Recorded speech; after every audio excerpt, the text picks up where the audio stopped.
Assalamualaikum warahmatullahi wabarakatuh. Perkenalkan, nama saya Rafida Azahra dengan NPM 212151030 dari kelas 2021A Program Studi Pendidikan Matematika Fakultas Keguruan dan Ilmu Pendidikan Universitas Ilmu. Video ini dibuat untuk memenuhi salah satu ujian akhir semester mata kuliah Teknologi Informasi dan Komunikasi dengan pembahasan studi kasus kesulitan dalam menyelesaikan masalah matematika selama pembelajaran secara online atau daring beserta solusinya. Nah, sangat banyak sekali kesulitan yang telah kita lewati terutama dalam proses pembelajaran. Salah satu yang saya alami diantaranya sulit memahami dan sulit berkomunikasi dengan guru, apalagi pada mata pelajaran matematika di mana kita membutuhkan konsentrasi ekstra. Dampak positif teknologi informasi dalam dunia pendidikan yaitu informasi yang dibutuhkan akan semakin cepat dan mudah diakses untuk kepentingan pendidikan. Inovasi dalam pembelajaran semakin berkembang dengan adanya inovasi e-learning yang semakin memudahkan proses pendidikan. Penggunaan teknologi dalam dunia pendidikan di Indonesia diantaranya sebagai sumber ilmu dan pusat pendidikan. Munculnya media massa, khususnya media elektronik seperti jaringan internet, web komputer di sekolah, dan lain-lainnya, sangat membantu baik pendidikan maupun peserta didik dalam melakukan proses pembelajaran. Dampak dari hal tersebut, guru bukanlah satu-satunya sumber ilmu pengetahuan sehingga siswa dalam belajar tidak terlalu terpaku terhadap informasi yang disampaikan oleh guru, tetapi juga bisa mengakses mata pelajaran langsung dari internet. Oleh karena itu, guru bukan hanya sebagai pengajar tetapi juga sebagai pembimbing siswa dalam kegiatan pembelajaran. Munculnya metode-metode pembelajaran yang baru memudahkan siswa dan guru dalam proses pembelajaran. Pastinya kalian akan sulit memahami materi tersebut jika kalian hanya membaca apa yang ibu atau bapak guru berikan. Nah, di sini saya akan memberikan salah satu solusi permasalahan yang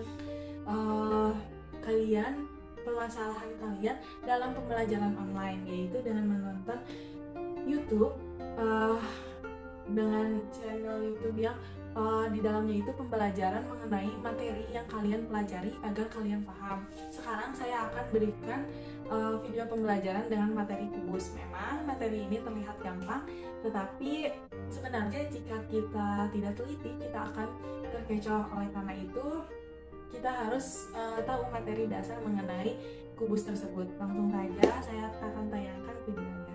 Selamat menyaksikan. Baik, akan saya gambar terlebih dahulu kubusnya. Nah, dari gambar tersebut dapat kita simpulkan bahwa kubus ini memiliki 8 buah titik sudut, 12 rusuk, dan 6 sisi berbentuk persegi atau 6 sisi permukaan berbentuk persegi depan, belakang, atas, bawah, kanan, dan kiri. Nah, yang paling khas dari bangun kubus ini yaitu bahwa setiap rusuknya itu memiliki panjang yang sama. Jadi, ke-12 rusuknya ini panjangnya sama. Oke, setelah kita pelajari bagian-bagian kubus, selanjutnya kita akan belajar tentang jaring-jaring kubus. Tahukah sobat pelajar apa itu jaring-jaring kubus? Nah, jaring-jaring kubus itu artinya suatu bidang yang apabila kita bentuk, kita lipat-lipat nanti akan membentuk sebuah kubus. Nah, setelah kita coba, kita nanti akan mampu membuat 11 jaring-jaring kubus yang berbeda. Gambarnya seperti ini. Nah, bisa kita perhatikan ada 11 jaring-jaring kubus yang berbeda di sini. Semuanya ini kalau kita lipat dengan benar pasti akan membentuk suatu kubus yang sempurna. Oke, itu saja tentang jaring-jaring kubus. Kita lanjut ke inti pembahasan kali ini. Nah, pembahasan kali ini intinya adalah menghitung volume, luas permukaan, dan menentukan panjang rusuk kubus. Oke, kita mulai dari yang pertama yaitu volume. Volume nama lainnya adalah isi. Jadi ketika kalian di soal cerita nanti ketemu kata isi, nah itu berarti sedang membicarakan volumenya. Nah, rumus volume kubus adalah rusuk kali rusuk kali rusuk atau sama dengan R pangkat 3. R itu simbol dari rusuk.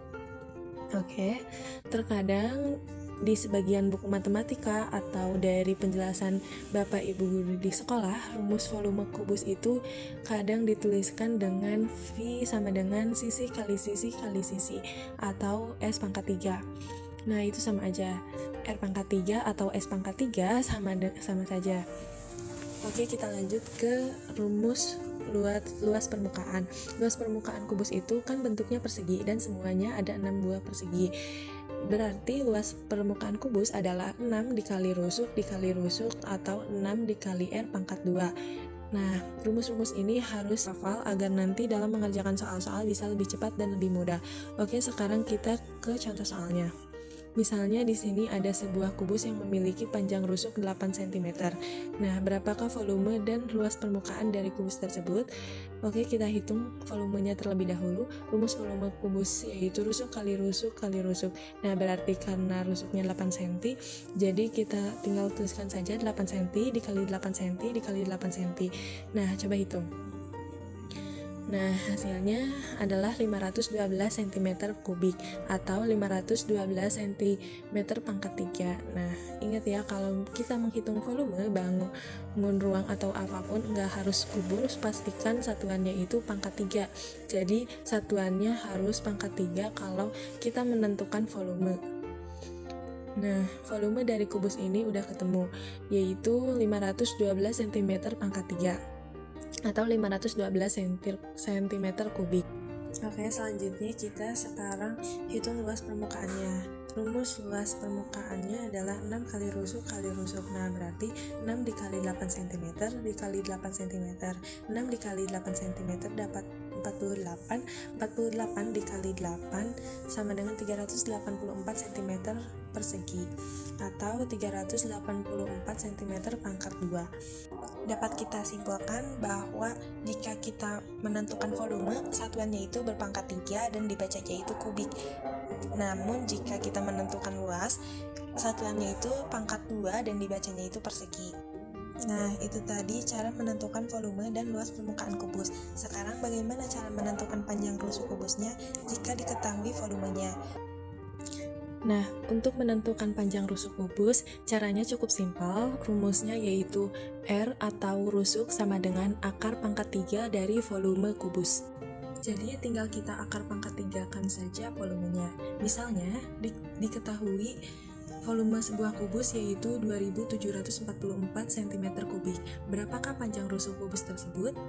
Nah, untuk menentukan panjang rusuk kubus tersebut, caranya volumenya kini tinggal kita akar pangkat 3 kan saja, berarti rusuk sama dengan akar pangkat 3 dari 2744 cm kubik. Nah, pasti kalian setelah ini akan sedikit merasa bingung. Di sini saya akan berbagi cara cepat untuk menghitung akar pangkat 3 dengan cara cepat. Nah, pertama kalian pisahkan 3 angka dari kanan, 1, 2, 3.